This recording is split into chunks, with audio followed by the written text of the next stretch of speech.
राम महाराज की जय जय जय। रघुवीर समर्थ श्रुति स्मृति पुराणानामालयं करुणालयं नमामि भगवत्पादं शंकरं लोकशंकरम्।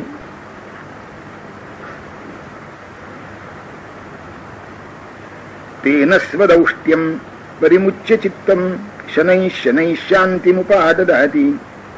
चित्तस्य बाह्यार्थ विमोक्षमेव मोक्षं विदुर्मोक्षणलक्षणज्ञाः।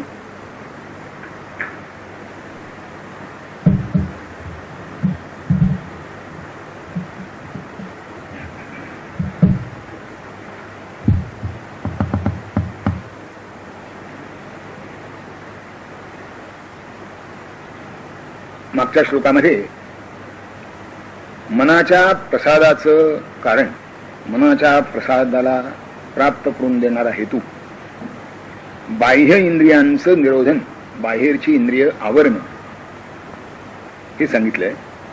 आणि हीच बाहेरची इंद्रिय जेव्हा सहजपणाने आवरता येऊ लागली की ते आवरण्यामध्ये कष्ट होई नसे झाले, मुद्दाम प्रयत्न करावा लागत नसे झाला, नुसत्या संदेशाबरोबर जर बाह्य इंद्रिय आवरता आली त्याला साधू निरुद्धमानी असं म्हटलंय. म्हणजे मग बाह्यार्थ भोगा मनसो वियुज्यते. बाहेरचे जे विषय आहेत त्याच्याविषयी भोगाची जी आसक्ती आहे, मला मिळावे, हे मला प्राप्त व्हावे, त्याच्यातून मिळणारा आनंद मला मिळावा, अशा ज्या भावना बाह्य विषयाकडे बघून माणसाच्या अंतःकरणात उत्पन्न होतात, त्या जेव्हा बाहेरची इंद्रिय चांगली आवरता येतात तेव्हा ह्या भावनाही माणसाच्या अंतःकरणात उत्पन्न होत नाहीत. याचाच अर्थ मन संकल्प आणि विकल्पाचा त्याग करतो. संकल्प म्हणजे काहीतरी हवंसं वाटणं आणि विकल्प म्हणजे काहीतरी नकोसं वाटणं.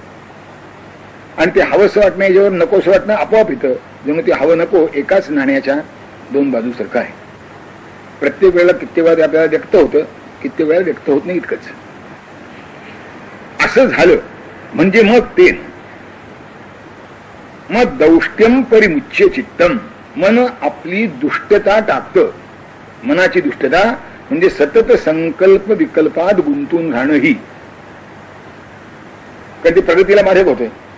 म्हणून मन जेव्हा संकल्प विकल्पाचा त्याग करतं तेव्हा ते आपल्या दुष्टतेचाही त्याग करतं. तीच त्याची खरी दुष्टता आहे.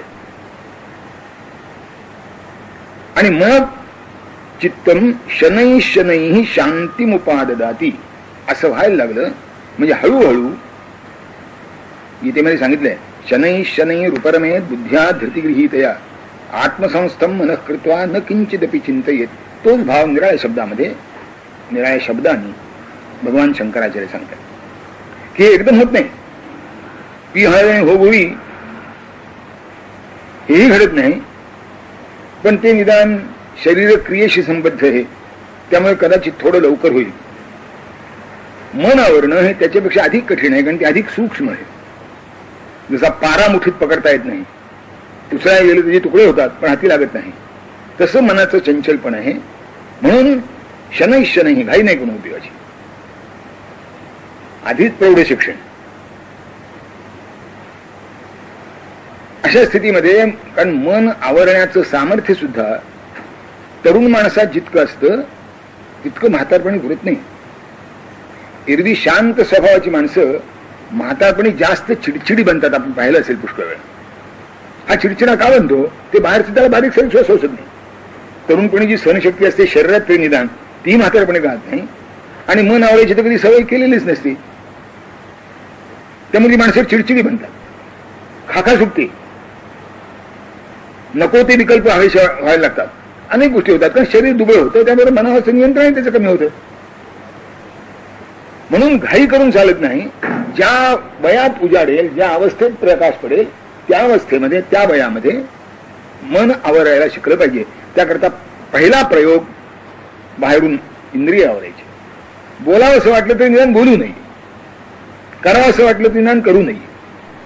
मन आवरणं माणसाच्या स्वाधीन नाही, पण इंद्रिय आवरणं माणसाच्या नक्की स्वाधीन आहे.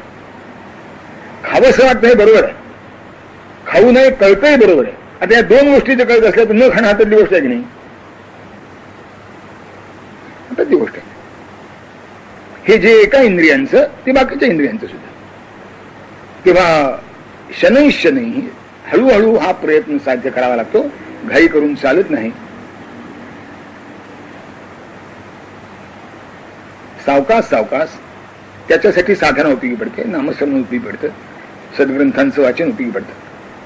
पण त्या सद्ग्रंथांच्या वाचनाबरोबर मनन चिंतन झालं तर ते वाचन उपयोगी पडतं. आपण पारायणात जे वाचतो ना त्याला मी नेहमी विंडो शॉपिंग म्हणतो, की खिशात पैसा नाही, मग त्या खिडकीमधल्या शोकेस मधनं जे भरून ठेवलेलं असतं ते नुसतं पाहत हिंडायचं. म्हणजे क्वचित जेव्हा खिशात पैसे येतील तेव्हा अरे ते अमक्या दुकानामध्ये अमकी वस्तू पाहिली आहे एवढं माणसाच्या लक्षात येतं. तसं ज्ञानेश्वरी गाथेमध्ये दाजमोळीमध्ये हे इथे इथे वाचाय बाबा एकदा काढून बघू असं होऊ शकतं. तर त्याचा उपयोग होत नाही, पण त्याच्या उपयोगाचं स्वरूप हे निराळ आहे. त्याच्या उपयोगाचं स्वरूप निराळ आहे. म्हणून शंकराचार्य म्हणतात की शनै शनैही एकेका दृष्टीने प्रयत्न करीत जावं लागतं. आणि असा एकमार्गी प्रयत्न नाही हा. आपण घर बांधताना कधी बघितलंय का?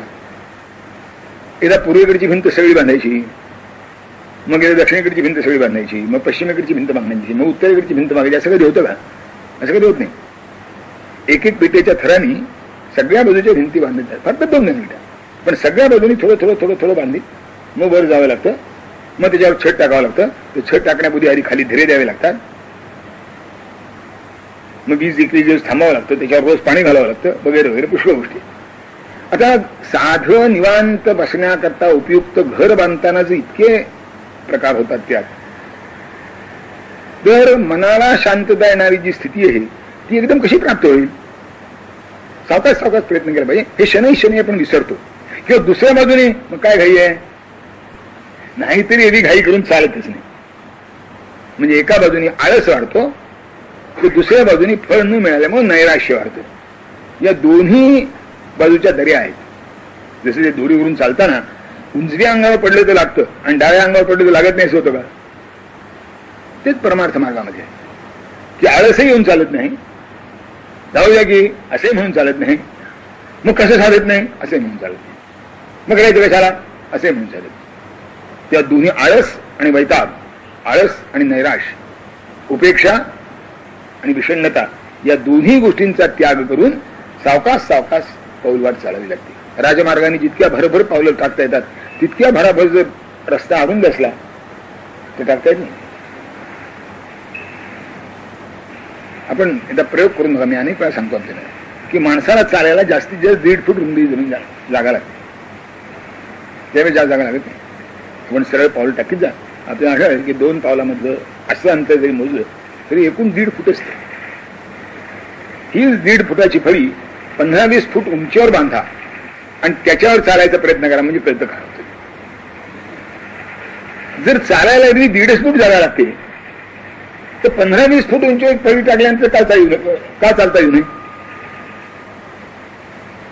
आणि मग अशा वेळेला जर चालायचा प्रसंग झाला ना तर माणसं किती सावकाश चालतात ते बघा.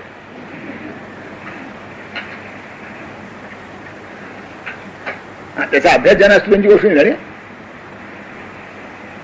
ते त्याचं काम करणारे जे लोक असतात त्यांनाच्या फळ्यावरनं ते बरोबर मोकळे जातात. आपल्याला खालनं बघूनच असे वाटते की असा वानरासारखा लोक बाबा जातो कसा नाही, आपल्याला नाही. त्याचं कारण त्यांनी अभ्यास केलेला आहे. म्हणजे साध्या साध्या बारीक गोष्टीचा सुद्धा अभ्यास करावा लागतो, तेव्हा ती गोष्ट साधते. म्हणून भगवान शंकराचार्य म्हणतात शनै शनै. कारण ही फळीच मी उंचावर टाकलेली आहे, परमार्थाचा विचार आहे, संसाराचा विचार नाही. संसाराचा विचार 1.5 फूट फळी जमिनीवर टाकल्यासारखा होतो, परमार्थाचा विचार मी उंचावर टाकलेली फळी आहे. मग निदान साधनेचा 2 बाजूला कशाला जर असेल नामस्मरणासारखा तर त्या मनाने जरा धीर येतो. ते आपण बघा प्रयोग करू की 2 बाजूला नुसत्या दोऱ्या बांधा.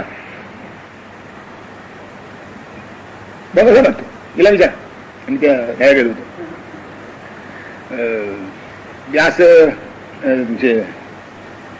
व्यास गुंफेलो, तिथे सरस्वती संगम आहे बद्रीनाथला, आणि मध्ये तो रस्ता वाहून गेला होता. अक्षरशः एवढी जागा फार अंतर नव्हतं, एवढंच अंतर होतं. तिकडनं पायलवाट चांगली होती, इकडनं पावलवाट चांगली होती, मध्ये एवढा एवढा रस्ता. ही भारतीय गाडी होती बरोबर, आणि मी आणि म्हणून मी 4 जण होतो. आता येताना कशी बशी आली अर्ध्या तासाच्या क्रमानंतर घाबरत घाबरत घाबरत घाबरत. आता पुन्हा जाताना तसंच रस्ता तोच. तेव्हा केलं काय, माझ्या अंगावर शाल होती ती मी आणि म्हणून अशी हातात धरली ताणून, आणि या दोघींना मध्ये ठेवून जरा धीर आला. पडले असतात आमचं सगळं खाली गेले असते, यात काही शंका नाही.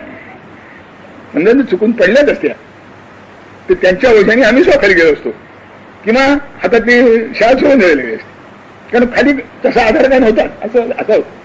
पण ती नुसतं तो आहे म्हटलं की त्याचा धीर वाटतो, पण हा श्रद्धेचा आहे, हा श्रद्धेचा आहे. त्या साधनावर जर श्रद्धा असेल तर तो कठड्यासारखा ती उपयोगी पडते, चालावं लागतं हळूहळू. तेव्हा शनै शनै सावकाश सावकाश या मार्गाने जावं लागतं. मग काय होतं, शांतीम उपाददाती, हा जो प्रयत्न आहे हा क्रमाक्रमाने शांती मिळवून देतो, शांतीचा लाभ त्यातून होतो. दमं विना साधु मन प्रसादम हेतुन्न विद्म सुकर्म मुक्षो दमेन चित्तम निज दोष जातम विसृज्य शांतीम समुपैती शीघ्रम. शनै शनैच्या बरोबर उलट सांगतायत शंकरांची, सावकाश सावकाश म्हणाले. इथं समुपैती शीघ्रम झटकन मिळतं मला लगेच. पण लगेच केव्हा मिळतोय, चौथ्या चरणातलं आहे. पहिले 3 चरण झाले म्हणजे मग लगेच. ते पहिले 3 चरण कोणते, दमं विना साधु मन प्रसादम हेतुन्न विद्महा सुकर्म मुक्षो, की मनाच्या प्रसादाला मोक्ष मनुष्याला प्राप्त, मनशांती प्राप्त होण्यासाठी दमासारखा सोपा उपाय नाही. खरंच आहे. का सोपं म्हटलं त्याला, मनावर म्हटलं म्हणजे कठीण आहे. म्हणून कबीर म्हणतात, मन गया तो जाने दे मत जाने दे शरीर, नहीं खींची कमान तो कहां से छूटेगा ती. धनुष्याची दोरी ओढलीच नाही तर बाण सुटायचा प्रश्न उत्पन्न होत नाही. तसं बाह्य इंद्रिय जर आवरली तर घडतच नाही काय. नाही, मी आपल्याला व्याख्या सांगितलं होत्या, याच प्रकारे सांगितलं होतं आधी की मी माणसाचे आपल्या सोयीकरता 3 वर्ग करतो. एक दुर्जन, एक सज्जन आणि एक सत्पुरुष. सज्जन म्हणा सभ्य म्हणून, सज्जन सभ्य, कारण सत्पुरुषामध्ये सतच आहे आणि इथे सज्जनामध्ये सतच आहे. तिथे पुरुष म्हटलं, इथे जन म्हटलंय, ते समानार्थक शब्द आहे. पण आपण सज्जन शब्द जेंटलमॅन सारखा वापरतो. म्हणून 3 प्रकार करू की दुर्जन, सज्जन, सत्पुरुष. काय फरक त्यांच्यात, शरीरानेही जो पाप करतो तो दुर्जन, मनानंही जो पाप करीत नाही तो सत्पुरुष, आणि मनात येतं पण शरीराने करीत नाही तो सज्जन. आपण आपापली मनं पाहून घ्यावी. मी लक्षात येतं की येतं लोक काय कायदा असा आहे, माझी प्रतिष्ठा वेगळी, असं होतं माणसाला. मी आपलं खरंच गमत सांगतो. लहान होतो मी आणि पंढरपूरला एक शास्त्री भाऊ आले, प्रसिद्ध शास्त्री होते. तिथेही बरेच वर्ष त्यांची प्रवचनं होती, चांगला लोकप्रिय शास्त्री होते, चांगलं उत्तम सांगायचे. ते आले पंढरपूरला आणि रस्त्यावरून प्रदक्षिणेच्या वाटेने येताना वाटते एक सिनेमा थिएटर होतं, म्हणजे एक चित्रपटाचा फाळा लागला होता मोठा. तर शास्त्री बाबा तिकीट मिळतील काय आपल्याला, मिळती म्हणून तुकाराम तिकीट आणायला गेला आणि मी शास्त्री बाबांच्यावर थांबलो. इतक्याच समोरून कुणी मंडळ आला, तुमच्या प्रवचन वेळा. नमस्कार शास्त्री बाबा, तुम्ही इथे का आला, म्हणजे पुण्याचा होता. नमस्कार नमस्कार, तुम्ही इथे का आला.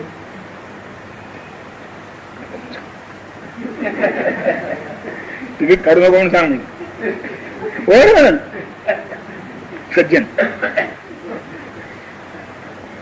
की मनात येतं पण कुणी काहीतरी म्हणायला असं भय वाटत.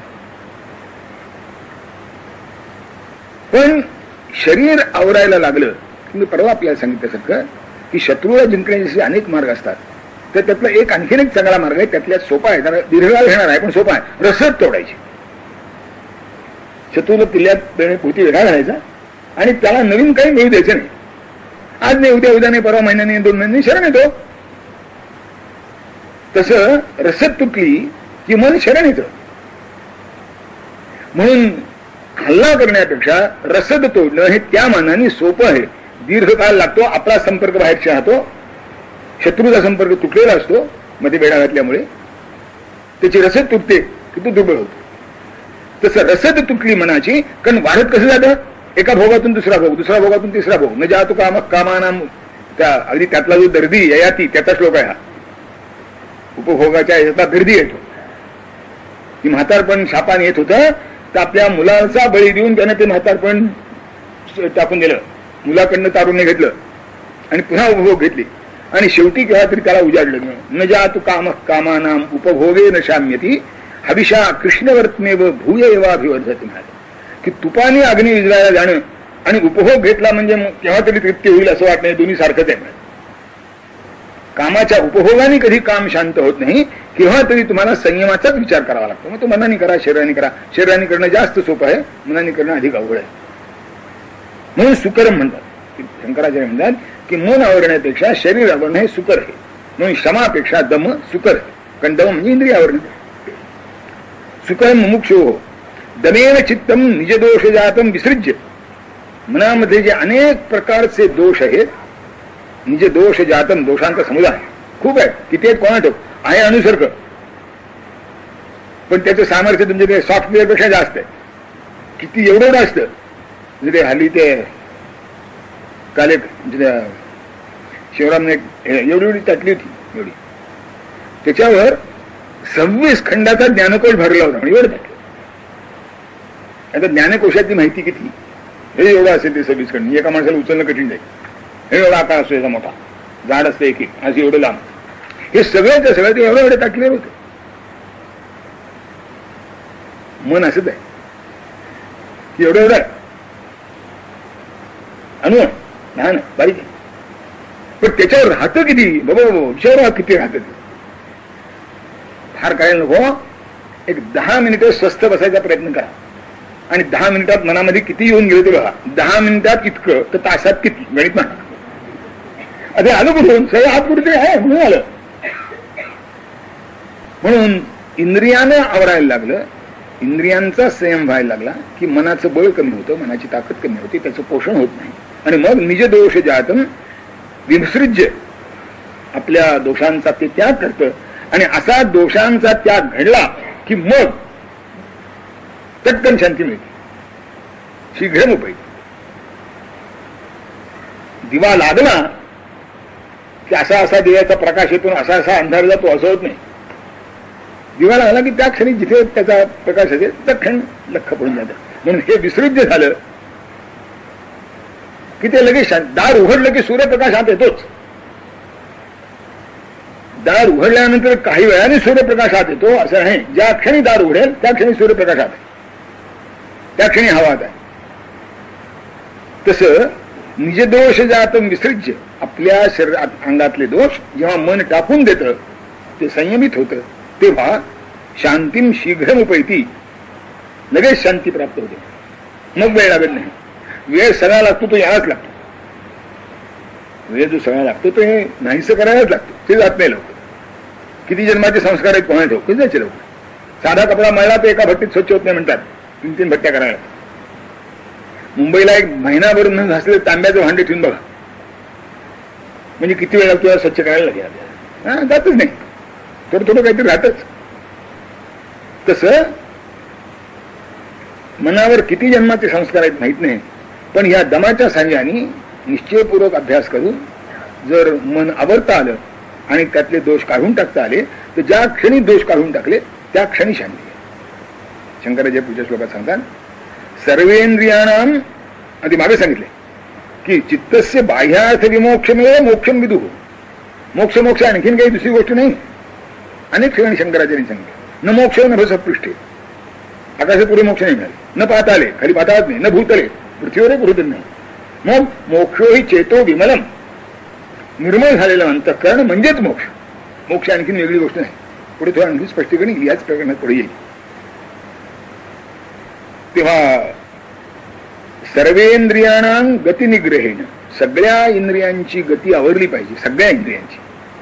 कुठला तरी एक आवरला तर बाकीचे, किंवा एक मोकळा ठेवला तर बाकीचे आवरली जातातच असं नाही. क्रमाक्रमाने सगळ्यावर हळूहळू नियंत्रण प्रस्थापित करीत सगळ्या इंद्रियांची जी गती आहे, विषयाकडे होणारी ओढ आहे, ती थांबवली पाहिजे. आणि याला साधन कोण म्हणतं, तर भोगेषु दोष्याद्यवमर्शने.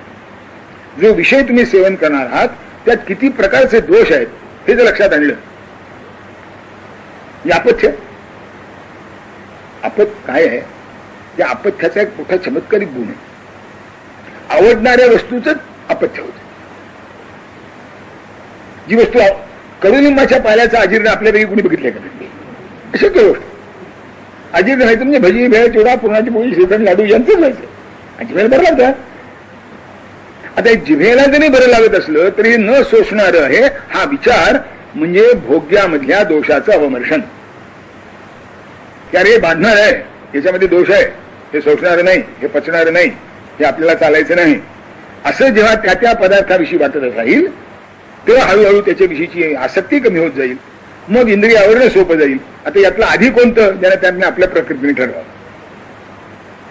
की दोषांचा विचार करावा त्या भोगामध्ये, विषयामध्ये असलेल्या, आणि इकडे इंद्रिय आवरावी. असे दोन्ही एक गोष्ट लक्षात घेतली पाहिजे. एका पायावर माणसाला कधी चालता येत नाही आणि दोन्ही पाय असे टाकून चिमणीसारखं कोणी चालत नाही. ती चिमणी अशी जाते पुढ्यामध्ये. आपण हे चालतो, जो तुम्हाला सोयीचा वाटेल तो एक पाय पुढं, मग मागचा पाय त्याच्या आणखीन थोडा पुढं, मग पुन्हा मागे राहिला पाय त्याच्या आणखीन थोडा पुढं, असं प्रत्येकी 1.5 फुटाचं अंतर कसं बस म्हणजे उंच माणसाला जरा कमी आणि राहायचं, असं प्रत्येकी 1.5 फुटाचं अंतर चालीत मनुष्य चालत राहतो. एका पायावर चालता येत नाही. तसं इंद्रियांचा संयम, दोषाचा अवमर्शन, इंद्रियांचा संयम, दोषाचा अवमर्शन, हे असं पावलासारखं टाकीत गेलं पाहिजे. प्रत्येक पावलावर ते थोडं थोडं थोडं थोडं वाढीत नेलं पाहिजे. पाऊल पडतं 1.5 फुटच, पण 1.5 फूट पडणाऱ्या पावलानं तुम्ही 10 कोस जमिनी चालू शकता. याच्या विचार आणि तेवढं ज्ञान असतं नाही झालं, त्या विषयाचं ज्ञान असतं नाही झालं. पुष्कळ छान आहे सगळ्या. वडिलांनी मुलाला सांगितलं की बाळ त्या दुकानात जाय आणि औषध घे. म्हणून बाबा वीज गेली बाहेरची, दुकान उघडं असेल, कारण त्याच्याकडे जनरेटर आहे मला माहिती, कारण महाराष्ट्र इलेक्ट्रिसिटी बोर्डावर विश्वास कोण ठेवणार, तेव्हा तिथं दुकान इमर्जन्सीला उपयोगी पडतं म्हणून त्यांनी जनरेटर आहे त्याच्याकडे. पण रस्त्यात अंधार आहे, मी बॅटरी लावली, बापाने बॅटरी लावली. चिरंजीव फार छान आहे, त्याने ही बॅटरी लावली म्हणजे बाबा दुकान दिसत नाही. का मला ज्या दुकानात जायचंय ते दुकान जर या बॅटरीतून दिसत नसलं तुम्ही जाणार कसा विद्वान? तुम्ही खोया हे दुकान दिसण्याकरता नाहीच आहे. दुकानाचं तिथे दिवा मोठा लागलेला आहे, तू काळजी करू नको.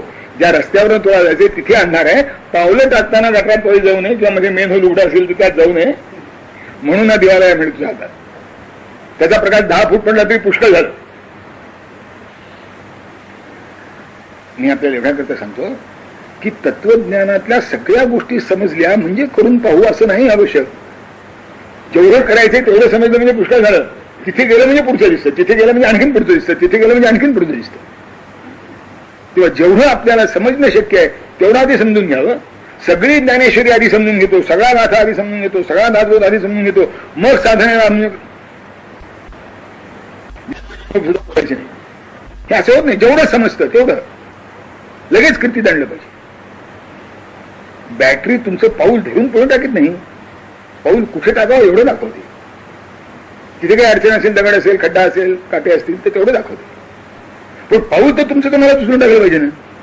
आणि हे पाऊल जसं उचलून टाकाल तसं पुढच्या रस्त्याची बॅटरी दाखवित नाही. ते ज्ञानेश्वरी गाथा दाखवत असे. म्हणून सर्वेंद्रियाणाम गतिनिग्रहेण भोग्येषु दोषाद्यवमर्शनेन ईश प्रसादात च गुरोः प्रसादात शांतीम समायात त्यचिरेण चित्तम. ईश्वराच्या प्रसादानं आणि गुरुच्या प्रसादानं डोक्यावर हात ठेवला की उद्धारला असं नाही हा प्रसाद. मी आत्ता सांगितलं सगळं की तो एक एक सांगतो ते कृतीत आणलं की पुढचं, तो एक एक सांगतो ते कृतीत आणलं की पुढचं. ते सांगणं हा त्याचा प्रसाद आहे. आपण असे समजतो की प्रसाद म्हणजे आम्हाला काही श्रम नको, त्याने कृपा केली लगेच. असा प्रसाद वर्णन आहे तशी, पण इतिहास नाही तसं. वर्णन आहे आपण सारखे करीची तात्काळ नाही काळ वेळ ते या लागी संत चरणाला जे लागता सहज वासनेचे बीज. आता वासनेचं बीजच म्हणून मी एकदा फॅक्टरी म्हटलं ते घसर आगाली माझ्या. म्हणजे तुकाराम महाराज ज्या देहूतून चालत होते त्या रस्त्यावर धूळ होते की नाही, ते पुढे चालले तर त्याच्या मागून कोणी चाललाय तर ती उडायला धूळ यायला लागेल की नाही? म्हणजे लागेल. किती लोक उतरले देहूतले.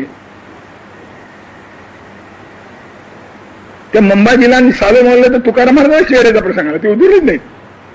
आता संत चरणारे लागत असायचं काय करायचं, आपणासारखे कैदी तात्काळचं काय करायचं. प्रवर्तितो दीपैव प्रदीपात ही उपमा आहे, खरी आहे, पण ती प्रवर्तितो दीपैव प्रदीपात करता ज्या दिव्याला प्रकाशित करायचं असतं त्या दिव्याची तेल वात पणती इतकी सिद्धता असेही लागावी लागते, मग ज्योतीला ज्योत लगेच लागते. मग वातीला स्पर्श झाला की लगेच प्रकाश, की लगेच ज्योत पेटते.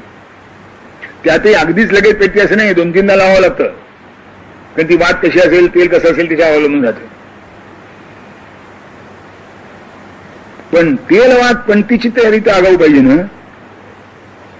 ती तेलवाट पणती तर यातून जन्माला येत नाही. हा कोणी म्हणे मग त्यातलं थोडं तेल यात घाला, त्यातली अर्धी वात कापून यात घाला आणि त्या पणतीचा एक तुकडा, म्हणजे सगळंच गेलं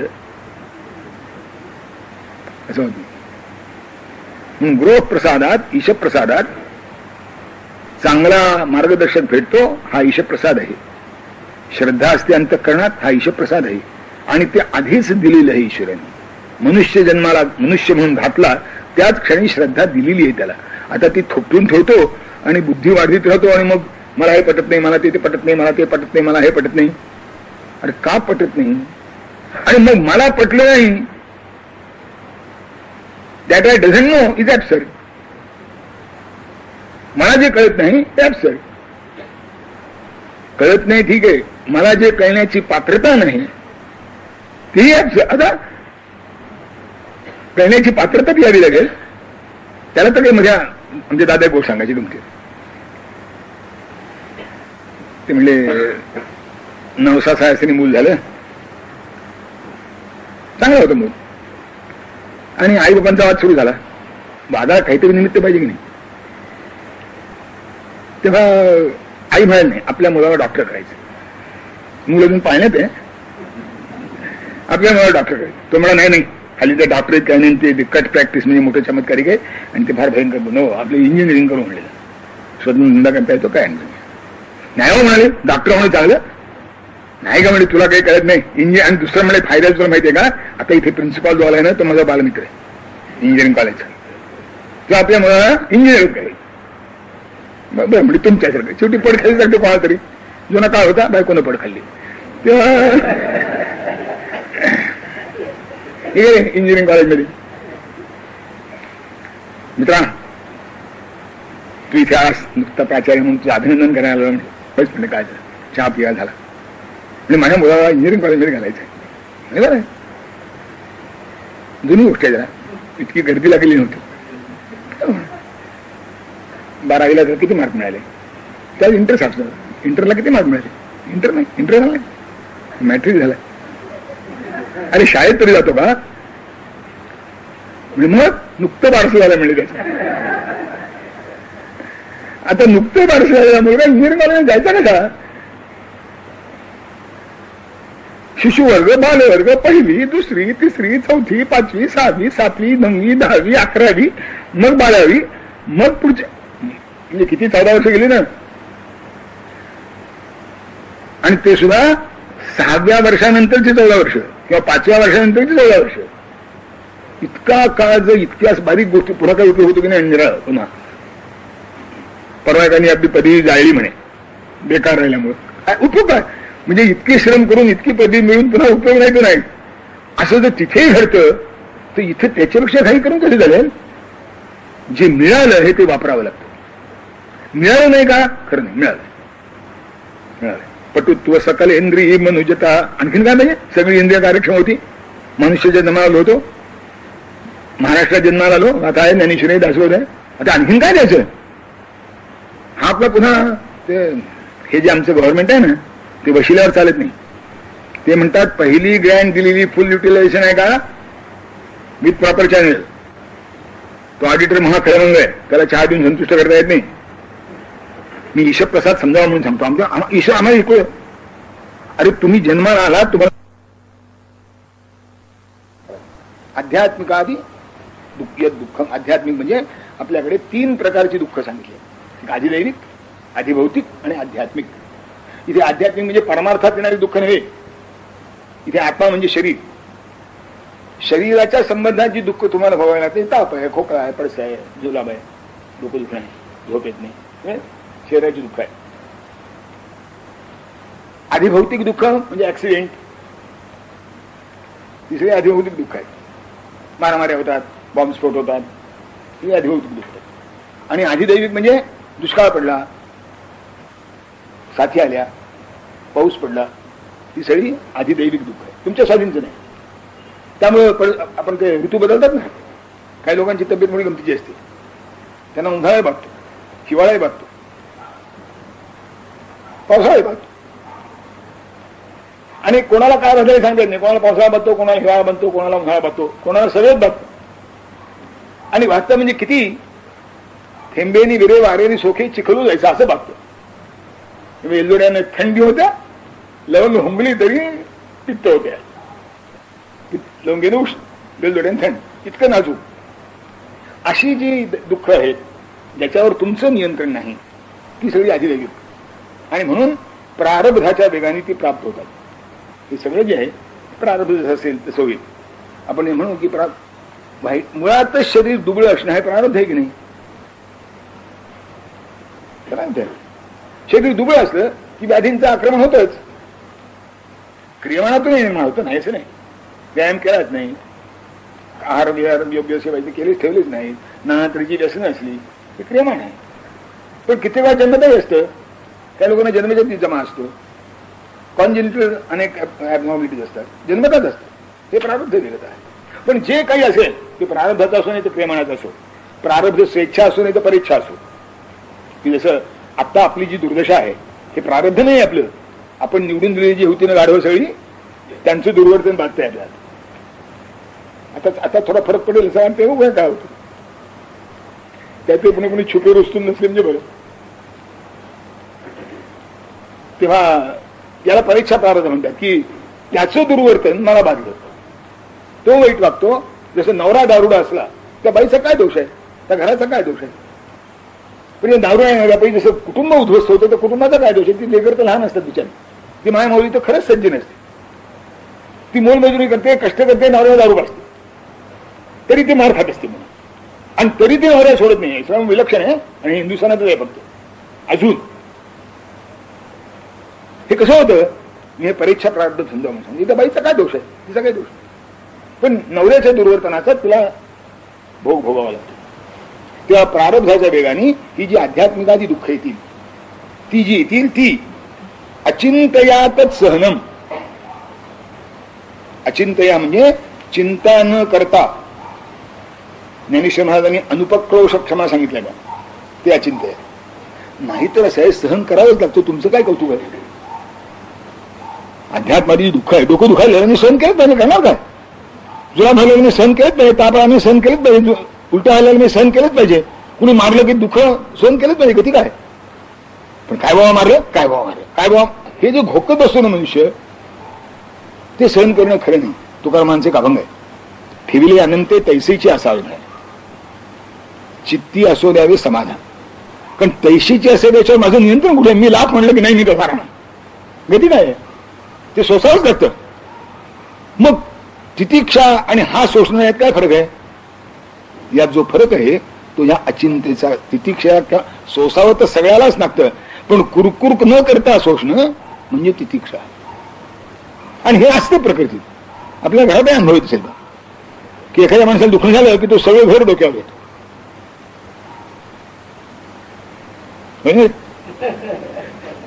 सगळं घर डोक्यावर. आणि एखादा कुठे पत्ता लागत नाही, थोडासा काढला तर काढला. दोन्ही प्रकृती आढळतात. हा जो दुसरा आहे हा तितिक्षावान आहे, आणि पहिला जो आहे तो हळवा आहे. आणि तो असा म्हणून आमच्या वैद्यकामध्ये त्या वैद्याच्या परीक्षेकरता सांगितले, म्हणजे गुरुम लघुमिती व्याधी कल्पयंतो भिषक, त्याला भिषक गुरु म्हटलं, की असा हळवा आहे ना त्याचा रोग गंभीर आहे असं वाटतं वैद्याला, पण तो अर्धवट. इतका अर्धवट करतो तेव्हा काहीतरी त्याचं गंभीर असलं पाहिजे. आणि तो सोचतो ठीक नॉर्मल. अरे व्याधीच तपासणी कर, हे समजावं म्हणून सांगतो मी, याचा वेदांती अर्थ नाही, पण व्यवहारात सांगायचं. तेव्हा जे दुःख वाट्याला येईल ते अचिंतयातच सहनम. आणि ती तीन प्रकारची दुःख गीतेने सांगितले आहेत, शीतोष्ण, सुखदुःख, मानापमान. सगळी दुःखच आहे. शीतोष्ण दुःख शरीराच्या पातळीवर, सुखदुःख इंद्रियाच्या पातळीवर, आणि मानापमान मनबुद्धीच्या पातळीवर. ही तिन्ही सोसायला शिकलं पाहिजे, सहन करायला शिकलं पाहिजे. यात अन्यायाचं कुठे वर्णन नाहीये. ते सोसायचं अन्याय म्हणजे माणसं म्हणजे अन्याय सोसावा नाही, पण अन्याय वाटावा का याची मात्र चौकशी केली पाहिजे. की माझ्या मनाविरुद्ध झालं म्हणून अन्याय का, मला हवं ते दिलं नाही म्हणजे अन्याय का. नाही, न्याय अन्याय ही माणसाची कसोटी नाही, त्याला त्याच्यापेक्षा वेगळी कसोटी आहे. भौतिक जगामध्ये कायदा आहे, आध्यात्मिक जगामध्ये धर्म आहे. त्या मापाने अन्याय ठरवला पाहिजे, एरी सोसलं पाहिजे. कारण अन्यायाचा प्रतिकार करण्याकरता सुद्धा सोसायची तयारी नसेल तर अन्यायाचा प्रतिकार करता येणार नाही. अन्यायाचाही प्रतिकार प्रतिकारापर्यंत जाल कसे. पहिल्याच आघाताने जर तुमचा चोल गेला तर अन्यायाच्या प्रतिकाराला पुढे सरसावेल कोण. तिथेही तितिक्षेचीच आवश्यकता आहे, ते असावंच लागतं. आपल्याला माहिती आहे की ते क्रांतिकारकांची परीक्षा भरली जात असे, त्याच्यावर काहीतरी कोणाला तरी गोळी घालायचं वगैरे परमिशन असेल, तेव्हा परीक्षा जी घेत असेल अनंतराव कान्हेरीची परीक्षा जी घेतली असं म्हणतात, किंवा त्यांनी दिली असं म्हणतात. धिंगराची परीक्षा अशीच झाली असं म्हणतात की त्या सावरकर ते बॉम्ब तयार करण्याचं रसायन तयार करीत होते, आणि ते रसायन अशा अवस्थेत आलं होतं की आता खाली उतरवलं होतं बरं, नाही तर इथे त्याचा स्फोट होतो. आणि त्या स्फोट होतात यांना काय व्हायचं ते झालंच असतं, पण सगळ्या लंडनभर बॉम्ब झाली असती, किती काहीतरी झालं. आता ते त्या क्षणी उतरवायची आवश्यक होतं, दोघं जवळ होते, सावरकर आणि धिंगरा. तर सावरकरांचे हात पुढे जायच्या आधी आपल्या नेत्याला त्रास होऊ नये म्हणून धिंगराने ते शांतपणे पातेलं धरून खाली उतरवलं. जळलं हे सगळं. कर्नल व्हॅली करता पिस्तूल वापरायची परवानगी त्यानंतर मिळाली. अनंतराव कान्हेरींची गोष्ट अशी आहे, टिटमारची दिली होती पूर्वी, ती मध्ये ज्योत असायची आणि त्याच्याभोवती असं काच असायची. ते कातेला जळून त्यातून धूर येईपर्यंत काच धरून ठेवली त्या अनंतरात आहे.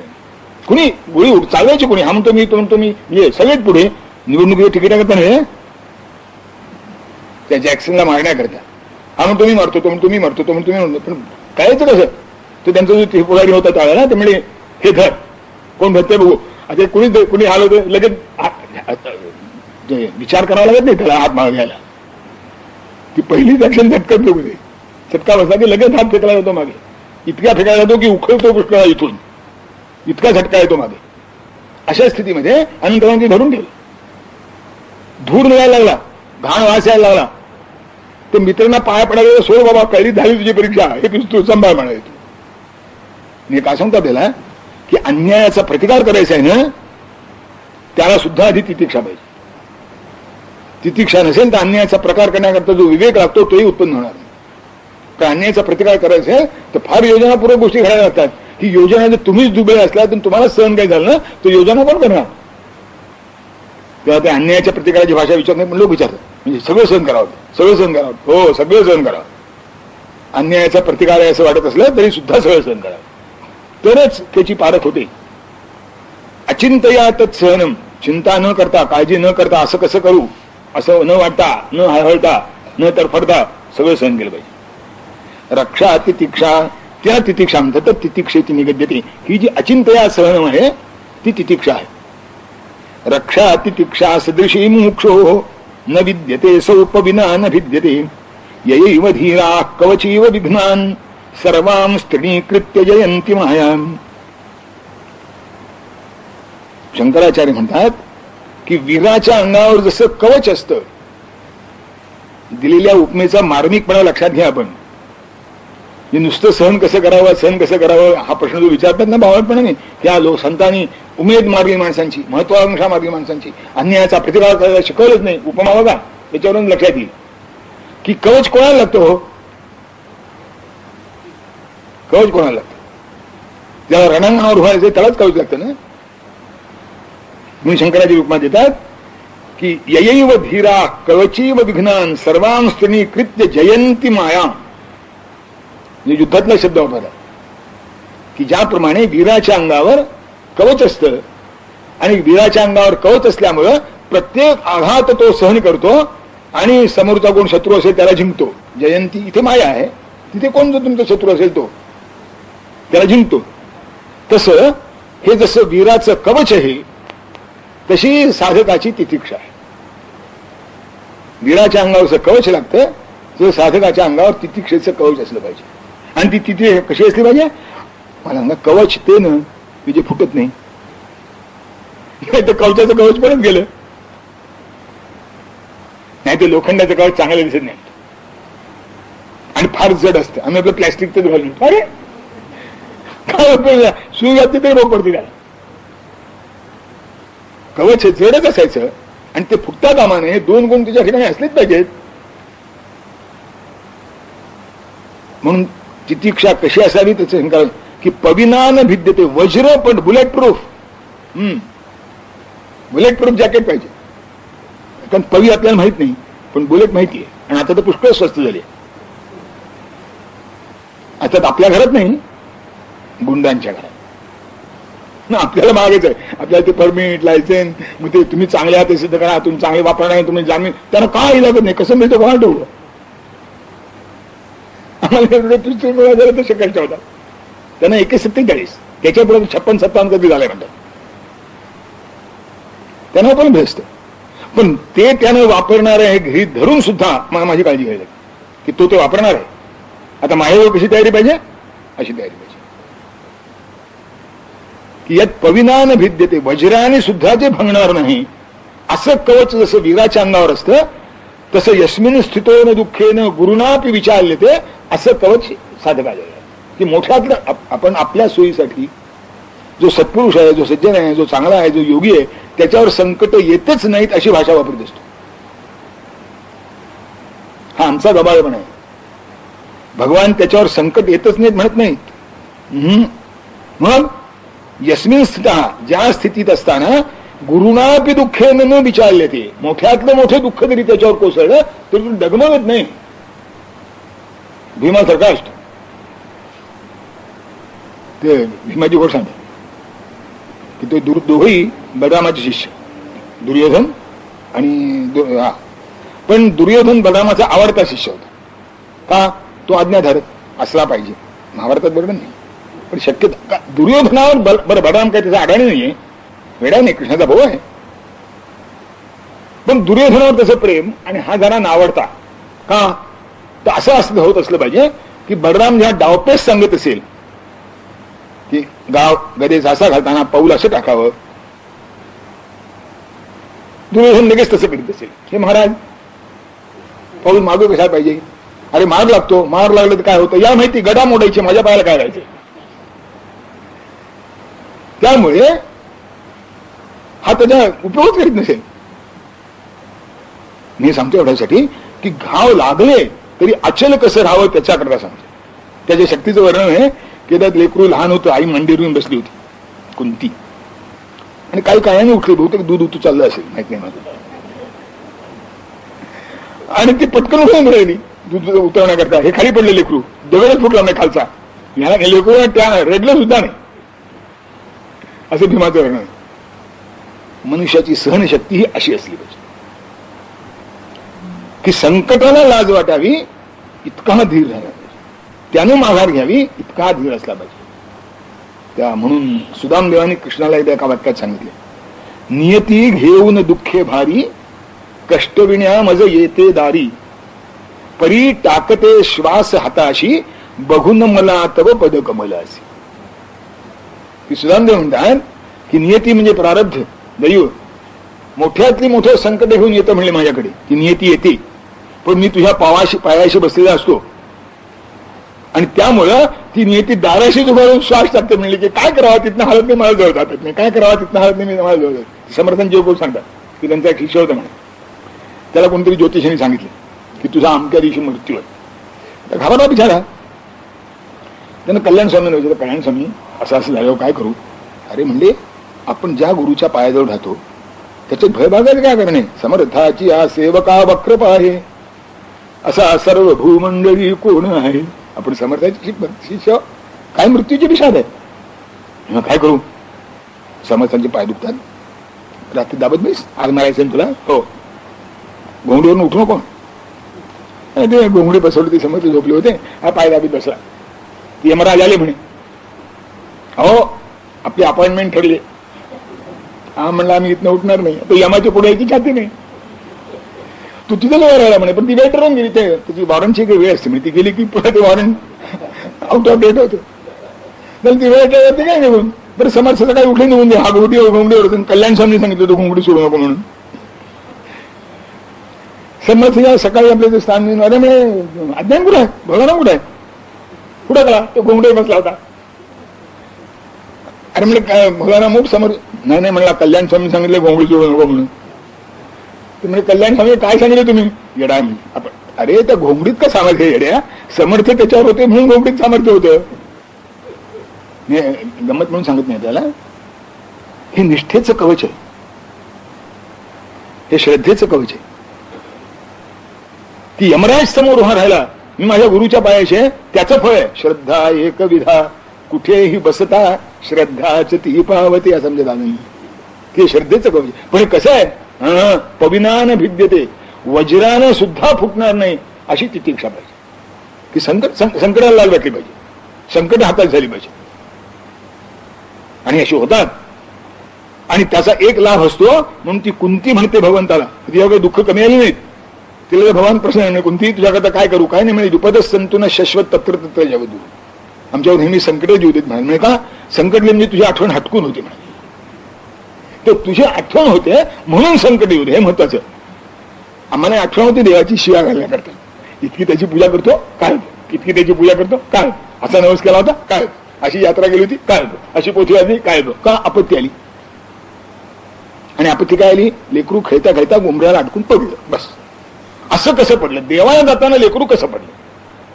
आता उमऱ्याला अडकून तुम्ही देवाला जा, नाही तर सिनेमाला जा. उमरा पाहायला म्हणजे कुठेही पडायचं.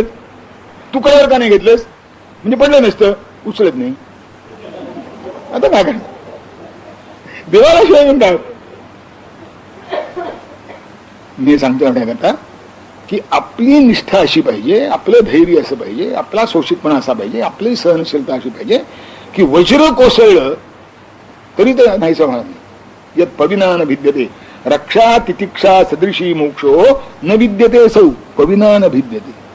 की मनुष्याचं रक्षण करण्याकरता सहनशीलतेसारखं, शोषितपणासारखं असं आहे. किती गोष्टी लागतात. ते शिकाऱ्यांची गोष्ट सांगतात.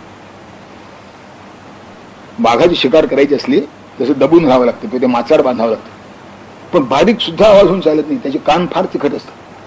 थोडासा आवाज झाला तरी हाती आलेली शिकार निघून जाते. शिंकून चालत नाही, खोकून चालत नाही. आता मला सांगा, त्या वाघाची वाट पाहत त्या माचडावर बंदूक हातात घेऊन न शिंकता न खोकता तो आवाज न करता बसून ध्यानाला त्याच्यापेक्षा सोपं बसणं आहे. खरं सांगतो आपल्याला, ध्यानाला बसणं त्यापेक्षा सोपं आहे. वाघाची शिकार जर करायची असेल, ती वाट पाहण्याचा कंटाळवाने बोर होतो, हे म्हणून सुद्धा चालत नाही. बोर होत असताना सुद्धा ते सहन करावं लागतं. मग वाघाची शिकार, तसं सहन करावं लागतं तर साधनेचं फल. जर सहन करता येतच नसलं, म्हणून यत पविनान भिद्यते असौ तितिक्षा, तिच्यासारखं माणसाच्या रक्षणाचं दुसरं साधन नाही. म्हणतो माणसाच्या रक्षणाचं दुसरं साधन.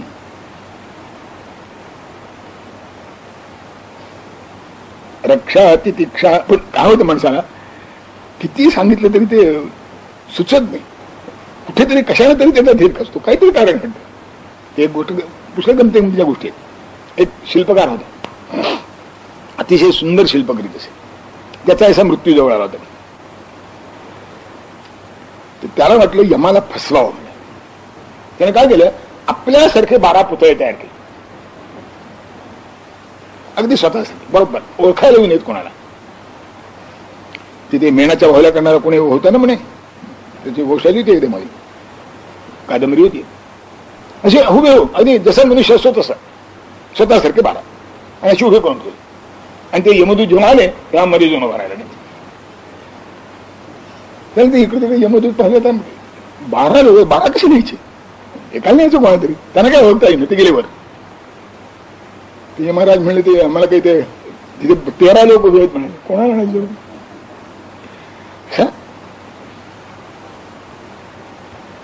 ये म्हणला चला मी येतो. ये मला खाली. आणि तो एकेका पुतळ्याचं कौतुक करायला लागला. वा काय पुतळा आहे, मी इतके हे देश हिंडलो म्हणाले. इटलीमध्ये सुद्धा असे पुतळे सापडले नाही. काय चित्र आहे, वा वा, काय डोळे आहेत बघ, देश बदलून गेले तुझ्या. अरे पुतळा म्हणायचो नाही. मला वाटतं कोणा कलाकाराचं कौशल्य नाही, ही काहीतरी जादूगिरी असली पाहिजे. इतकं कलाकार झाला तरी इतकं चांगलं कसं करेल, त्या काहीतरी याच्यामध्ये सिद्धी असली पाहिजे, काहीतरी चमत्कार असला पाहिजे. असा काय काय तुम्हाला काय नाही, मीच केलंय, मग तुमचंच काम होतं म्हणजे चला. शेवटी कुठे ना कोणत्या तरी निमित्ताने सापडतो की नाही. कशामुळे सापडला, शोषितपणा नाही, बाकी गोष्टी सहन झाल्या, स्तुती सोचली नाही. खरं सांगतो, माणसाला एक वेळ निंदा सोचते पण स्तुती सोचत नाही, लगेच चढतो. आणि म्हणून मोरोपंतांनी म्हटलंय, गमो मधुर हे विषस्तवन सेविता माजवी. स्तुती काय न विषम विषमित्याहू स्तुतीही विषम उच्यते. विषाला विष म्हणत म्हणाले, स्तुतीला विष म्हणतात. कारण मनुष्य लगेच धैर्यच्युत होतो ना, लगेच ढकलतो ना, की यत पविना न भिज्यते. अशी तितिक्षा पाहिजे माणसाजवळ. हलायचंच नाही तुझा, त्याच्यात फरक एकदा निश्चय ठरला ना, नाही आता जे होईल ते होईल, शेंडी तुटो का पारंबी तुटो. आणि त्या सामर्थ्यावर ते मोरारबाई सांगतात की मुंडकं तुटलं तरी ते लढाई चालूच होती म्हणे, त्यातही तरी काही 10-20 लोक मारले म्हणे, का जास्त मारले, काय असेल ते. असं होऊ शकते अंगात ते सहनशीलता असली तर. आता इथे ते एक जीवदाय मनुष्य गेला म्हणे समुद्रात, मुंबईला, गुडघावर पाण्यात गेला, गार आहे म्हणला पाणी. अरे जीव द्यायला चालला, पाणी गार गेलं, तुला करायचं सोसत नाही माणसं. आणि सोसत नाही, मी किती सोसत नाही. वाईट तर सोसत नाहीच नाही, पण चांगलंही सोसत, लगेच मास येतो, लगेच माज येतो, लगेच बिघडतो, लगेच ढकलतो. जो तिथे सहनशील मनुष्य आहे तो सुख असो नाही तर दुःख असो, अनुकूल असो नाही तर प्रतिकूल असो, जय असो नाही तर. म्हणून लाभालाभो जयाजीव, सुखदुःखे समय कृत्वा लाभालाभो जयाजीव. केवढी सहनशीलता पाहिजे की सुखदुःखापासून जय पराजयापर्यंत सगळं ततो युद्धायुजस्व, सगळ्यात मोठं कवच आहे. म्हणून रक्षा तितिक्षा सदृशी मोक्षो न विद्यते सौ पविना न भिज्यते. ययैव धीरा कवचीव विघ्नान सर्वान त्रिणीकृत्य जयंती मायाम. तुच्छ असतं सगळं त्यांना, जे शोषिक असतात त्यांना सगळं तुच्छ असतं, काही बाधत नाही, काही बिघडत नाही. शंका येते माणसाला, क्या म्हणतो ते खरं की नाही कोण आठव, खरं असतं ते बाधत नाही, त्यामुळे लोकांना खरं वाटत नाही, आणखीन काही नाही. नसतं तसं नाही, पण हळवा नसतो, सोचतो त्याला. म्हणून कवची पाहिजे. क्षमा अवतामे वही योग सिद्धी. क्षमेचं वर्णन करतायत शंकराचार्य, परमार्थाची साधना सांगतायत, पण वापरलेले शब्द लक्षात घेण्यासारखे आहेत. क्षमा अवतामे वही योग सिद्धी स्वराज्य लक्ष्मी सुखभोग सिद्धी. क्षमा विहीना निपतंती विघ्नैर वातैर हता पर्णचया इव द्रुमात. फार सुंदर वर्णन, त्या कवीनं वर्णन करावं शंकराचार्य वर्णन. तुम्ही ज्यांच्याजवळ क्षमा नाही, सहनशीलता नाही, सोशिकता नाही, त्यांचं कसं होतं, वाऱ्याच्या झुळकीनं पाचोळा उडतो तसे उडतात म्हणाले. वाऱ्याच्या झुळकीनं जसा पाचोळा उडतो तसे उडतात.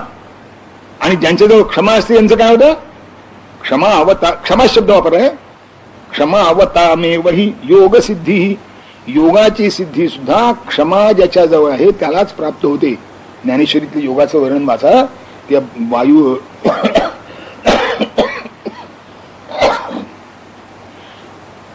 पृथ्वी आणि आप हे धातू शरीरातले नष्ट होतात, कातर हाडाला भिडतं. आता इतका दम कसा धरायचा, एक दिवस उपास माणसाला करत सुचत नाही म्हणता, एक दिवस उपास निभत नाही. हे योगसिद्धी तुम्हाला पाहिजे ना. धैर्य आहे, क्षमाशीलता आहे, सोचण्याची क्षमाशीलता. म्हणजे आम्ही तसे क्षमाशील आहो कोणाला, मुसलमानांना. भावानं गुन्हा केला की पुरावर बसतो त्याच्या. क्षमा शब्द त्या अर्थी नाही, सोचण्याच्या अर्थी. आपण दुसऱ्याला क्षमा करणं असे गृहीत धरतो. दुसऱ्याला क्षमा करणं नाही, तुमच्या ठिकाणी क्षमाशीलता म्हणजे सहनशीलता पाहिजे, सोशिकपणा पाहिजे. मग ते आपोआपच दुसऱ्याच्या मध्ये काही संबंधित नाही. मग प्रश्न येतो कुठे, तेव्हा शंकराचार्य म्हणतात योगसिद्धी पाहिजे, क्षमावतामेव. स्वराज्य लक्ष्मी, स्वराज्य लक्ष्मी दैन्य नव्हे. स्वराज्याची लक्ष्मी तुम्हाला पाहिजे कशी? जी सुखभोग सिद्धी, सगळ्या सुखकारक भोगांची सिद्धी ज्यातून प्राप्त होते अशी स्वराज्य लक्ष्मी. स्वातंत्र्यम सुखदायी वस्तुषु, स्वातंत्र्य हे सुख देणाऱ्या वस्तूमध्ये सर्वश्रेष्ठ आहे. कसं म्हणायचं पण ते क्षमावतामेव, म्हणजे ते पारमार्थिक सांगितलं ही ऐहिक सांगितलं. योगसिद्धी पारमार्थिक आहे, ही ऐहिक आहे. स्वराज्य लक्ष्मी ही सुखभोग सिद्धी म्हणून लक्ष्मी शब्द वापरला. कारण आपला धर्म कसा आहे, यतः अभ्युदय निश्रेयस सिद्धी स धर्म. अभ्युदय म्हणजे ये लोकातलं ऐश्वर्य आणि निश्रेयस म्हणजे परलोकातलं संपत्ती. दोन्ही ज्याच्या आश्रयाने राहतं तो धर्म. म्हणून वर योगसिद्धी सांगितली जी परमार्थातली आहे, त्याच्या खाली सांगतात स्वराज्य लक्ष्मी ही सुखभोग सिद्धी. पारमार्थिक सिद्धी असो का सांसारिक सिद्धी असो, दोन्ही ठिकाणी क्षमा पाहिजे, सौशिकपणा पाहिजे. आमचे व्यापारी ते पूर्वी ते कापसाचे बीट होत असे, म्हणजे कापूस यायचा ते पैसे द्यायचे. सकाळी 6 वाजता तो व्यापारी त्या बीटवर जायचा, रात्री 9 वाजता बायकोला कोणातरी पाठवून बोलून आणावं लागायचं, याला चहा प्यायला उशीर नाही. 14 15 तास तिथे उभा राहायचा. भजनाला उभा राहा म्हटलं तर नाही उभा राहते. कसं का असो ना, कोणत्या निमित्ताची पण क्षमा आहे ना, सौशिकपणा आहे ना, त्या निमित्तानं का होईना उभा राहिला ना. कारण ते कळतं ना. ते का एक सासरा होता, मोठा चतुर होता. तू सुनेला काही काम सांगितलं की मला नाही होत, ते काम सांगितलं की मला नाही होत. सांगितलं बा मला संध्याला ताजं पाणी म्हणजे लहान मुल ते शिवलंय जरा विहिरीवर, नाही लहान पोरांना पण मला नाही होत, पोरा नाही काढता येत, जड असतो. बर ऐकून येतो सासऱ्यांनी दिवस काय केलं, सहाण असते ना मोठी, घरचा चांगला होता, त्या खालीवर सोन्याचा पत्ता घालून त्याच्यावर नक्षी घातली त्या सहाण्यावर, आणि त्याला दोन्ही बाजूने सोन्याची दोरखंड केली, नक्षीची अर्थात. आणि एक नवीन दागिना म्हणून सोन्याला दिला. सुनबाई हा नवीन दागिना आणला, तो सोन्याला काही जड वाटला नाही. 8-10 तास किती मेहनत करू याची जाणीव राहत नाही ना, जेवढी करावी लागेल तेवढी करताना, न कंटाळता करताना चहा घ्यायचं सुद्धा भान राहत नाही ना. म्हणजे तुम्हाला चहा घ्यायचं भान राहत नाही असं होतं, पूजेत नाही व्हायचं, पण तिथे होतं का नाही. त्या स्वराज्य लक्ष्मी सुखभोग सिद्धी करता सुद्धा तुम्ही शोषितपणा दाखवता, इथे दाखवा. त्यांनीच योगसिद्धी होते, त्यांनीच ऐश्वर्य मिळतं. आणि हे ज्याच्याजवळ नाही, क्षमाविहीना निपतंती विघ्नही, बारीकसं जरी दुःख आलं तरी ते कोसळतात. निपतंती क्षमाविहीना, ज्यांच्याजवळ शोषितपणा नाही ते बारीक सारीक विघ्नाने सुद्धा कोसळतात. निपतंती असा शब्द वापरतात शंकराचार्य. कोसळतात. कसे कोसळतात? वाळलेला पाचोळा झाडावरनं गळतो वाऱ्याच्या झुळकी बरोबर, तसे कोसळतात. क्षमाविहीना निपतंती विघ्नही वातैर हता पर्णचया इव द्रुमात कुंडली कवरदा हरी विठ्ठल. सद्गुरु ज्ञानेश्वर तुकाराम महाराज की जय. जय जय रघुवीर समर्थ.